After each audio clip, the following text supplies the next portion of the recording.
Itu double chinnya kelihatan, dagunya naikin dong. Wah, mana? Kayak gitu kan jadi kayak apa tuh namanya tuh? Kelewatan ya. Iya, attitude-nya kurang gitu. Nah, di Semarang ada. Dan Wah, ada. siapa itu? Ada. Mau sepel nggak nih?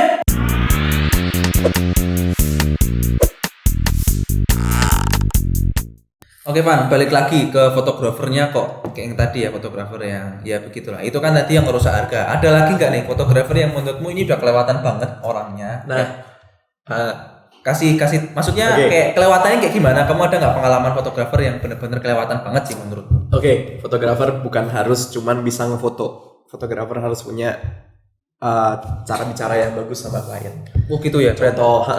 Itu bener yang nggak bisa ngomong secara sopan dan nggak bisa ngomong secara santun, itu tuh yang itu kelewatan.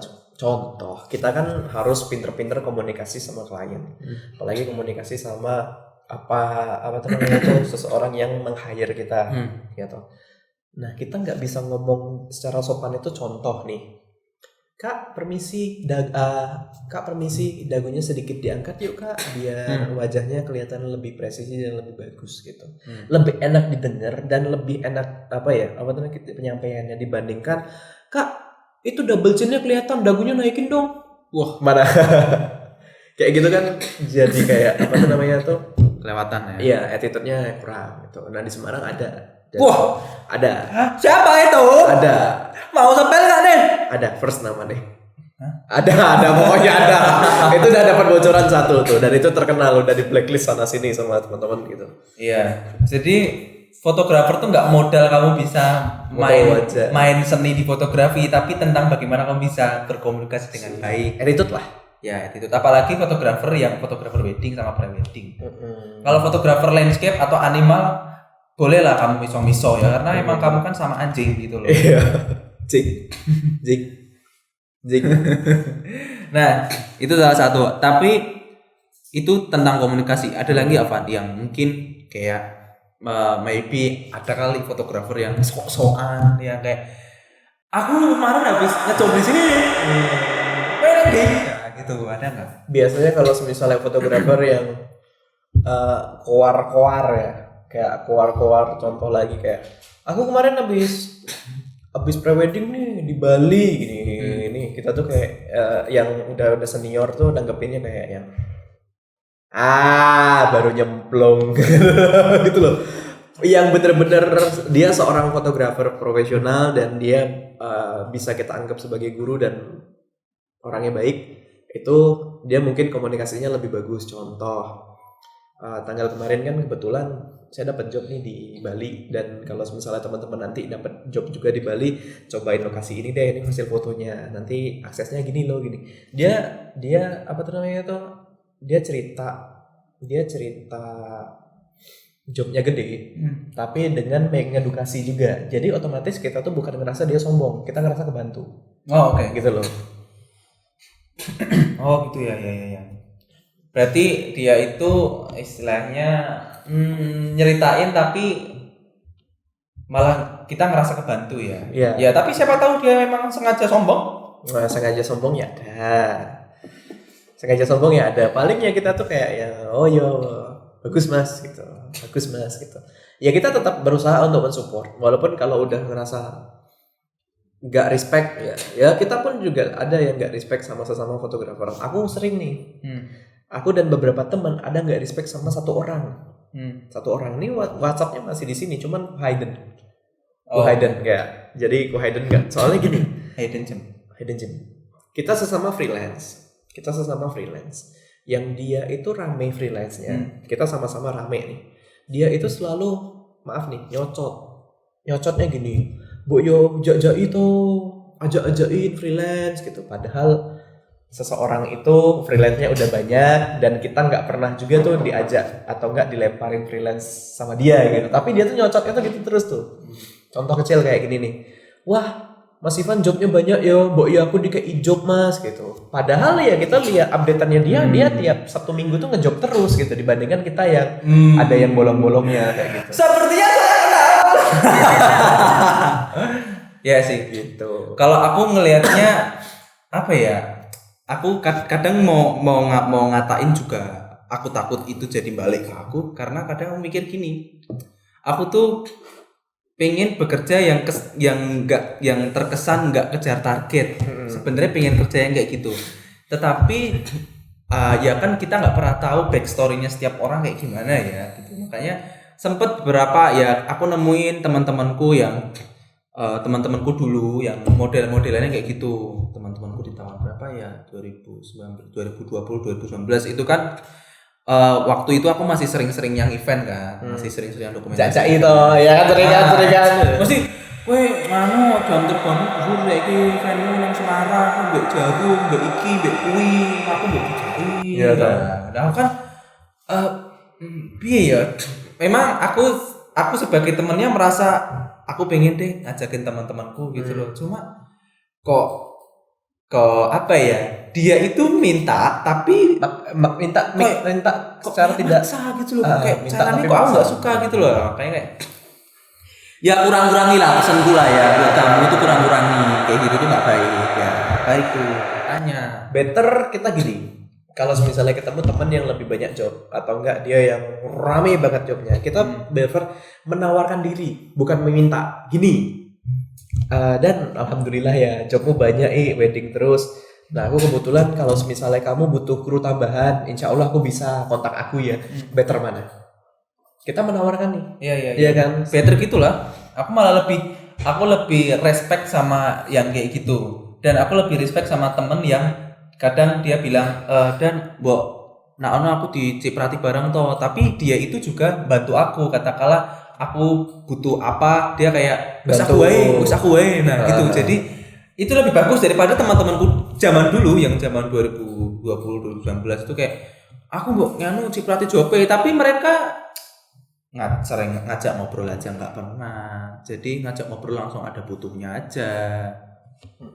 Nah, itu sih kayak itu aku nggak tahu apakah itu juga terjadi di kota lain atau di provinsi lain, fotografer yang modelan seperti itu. Cuma di Semarang aku ngerasainnya kayak gitu. Nah sekarang tadi kan kita udah ngobrol soal fotografer yang perusahaan, terus fotografer yang kurang attitude, terus fotografer yang tidak disenangi tidak senangi. Nah kamu sebagai fotografer, apakah kamu itu ada nggak sih keinginan buat aku pengen ngasih tahu dia lah atau gimana? Maksudnya kita kan nggak mau nih dia kayak gitu terus nih. Nah pernah nggak sih kepikiran kayak gimana caramu buat biar si orang itu tuh nggak kayak gitu terus gitu?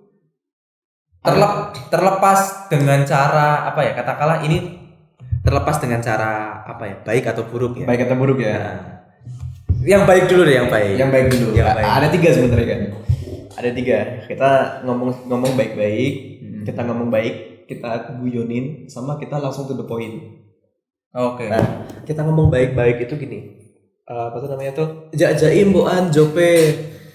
Kita jawab aja kayak, oh ini kebetulan aku diajak juga Pak, jadi nggak enak nih kalau ngajak yang lain. Hehe freelance gitu. Aku biasa gitu, ngerendah nih. Kita guyoninnya gini. Aku mbok ya dijak-jaki to. Wah, kowe rak tau ngejaki aku, kamu aja nggak pernah ngajakin aku kerja gitu. Ajakin sih, nanti kita tukeran job. Masih guyonan tapi masih baik-baik lah. Nah, yang ketiga ini to the point. Tak bilang gini. Kowe iki cangkeman banget ini. Gimana Bang? Kowe cangkeman banget cuk gitu. Karena dia terus-terusan aku nge-update story kerjaan, dia pasti balesnya itu kayak kata-kata yang auto copy paste. Jak itu, aku jak itu gitu. Orang yang kayak gitu tuh nggak bakal pernah ajak sebenarnya kan. Karena dia orangnya itu maksa gitu kan. Maksa nanti setelah apa namanya itu kita ajakin sekali malah keterusan gimana gitu. Syukur-syukur kalau misalnya memang kita suka sama hasilnya dan ngebantu kita gitu kan. Dan kalau misalnya dia cuma mau dapetin duitnya doang, kerjanya quantity kan sama aja tuh. Nah, tuh. Itu pasti tak DM tak bales. Kowe iki bacot men to ini. Aku pernah langsung tak bilangin kowe iki bacot men to. Tiap kali ono ngejob, mbok bilang jajai, jobnya juga rame, enggak usah cangkeman, aku bilang gitu. Dan dia dengan apa tuh namanya tuh? Dengan tanpa ngerasa bersalah. Loh, aku kan emang orangnya gini. Semenjak itu Hayden mute, udah batasi konten, batasi akunnya. Dikasih tahu kok malah ngelunjak. Nah, itu contoh manusia yang nggak tahu diri. Jadi teman-teman pasti udah tahu nih orangnya siapa nih, pasti di Bagas, kayak teman-teman yang lain juga pasti tahu. Soalnya dikasih tahu baik-baik, udah. Kasih tahu baik-baik versi middle, udah. Dikasih tahu baik-baik langsung ngegas juga udah. Tapi malah ngatain, ya kan orangnya kayak gini. Ya udah. Gitu, berarti ya udah. Kalau aku sih udah. anggapnya ya wes berarti value-mu segitu tok. Aku gitu. Jadi aku nggak kebanyakan pikiran, aku langsung menilai ya udah value-mu segitu tok. Kamu jadi fotografer yang ya wes segitu tok wes gitu. Nggak yang aku nggak akan berekspektasi tinggi kepada sosokmu sebagai fotografer karena value-mu itu tok. Nah, sekarang Ki, ini sempat ada teman dekatku, dia sebenarnya bukan fotografer. Dia pekerja event lah. Nah, tapi ini bisa kita sambungkan dengan fotografer juga, yang fotografer juga event kan pasti, fotografer wedding lah. Nah, katakanlah kayak gini.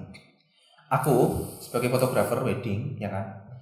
Setiap Jumat, Sabtu, Minggu, aku selalu update kegiatanku motret di sebuah acara wedding. Dengan caption katakanlah alhamdulillah job hari ini. Terus bismillahirrahmanirrahim job hari ini. Nah, gitu-gitu nih. Itu setiap seminggu setiap Jumat, Sabtu, Minggu aku pasti ada job ini kan. Terus aku selalu update. Nah, terus katakanlah aku dikomen sama orang, kowe iki nopo to koyo ngono ki nopo? Kurang-kurangi mbok. Nah, aku mikir. Nah, aku enggak tahu. Itu kasusnya kayak temanku, tapi ini temanku bukan fotografer ya. Kita sambungin kayak fotografer katakanlah. Nah, menurutmu apakah aku yang seperti itu yang selalu update tentang alhamdulillah job hari ini atau update situation gitu-gitu on duty gitu-gitu tuh apakah buruk atau memang kita nggak usah update? Menurutmu?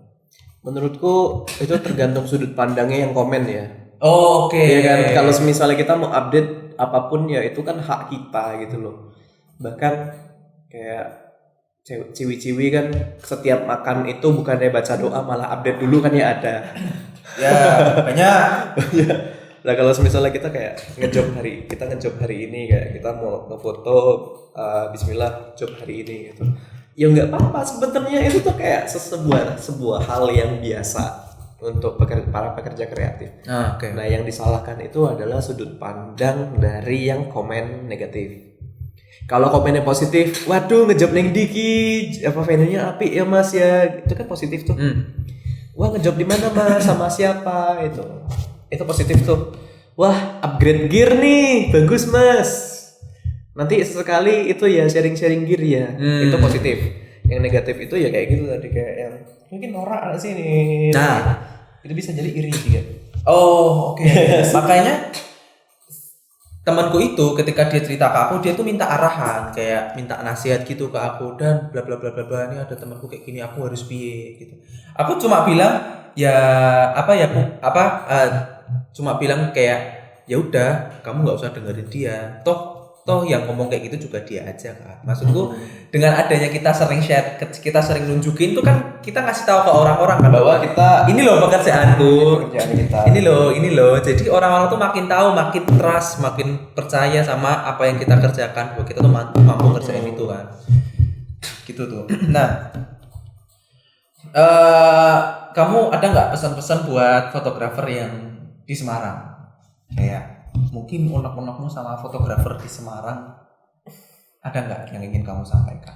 Unek-uneknya itu paling ya unek-unek positif. Tetap jalin silaturahmi, tetap say hi kalau misalnya kita di dalam satu venue yang sama, terus juga saling ngerangkul karena alhamdulillah ya kita sejauh ini misal aku lagi foto ternyata ada ketemu fotografer lain itu pasti kita ngobrol dan ngobrol itu baik gitu loh. Lalu mas dari vendor mana gitu, dan itu semoga itu terus dipertahanin, terus kita juga bisa saling lebih jalin hubungan baik untuk sesama freelance.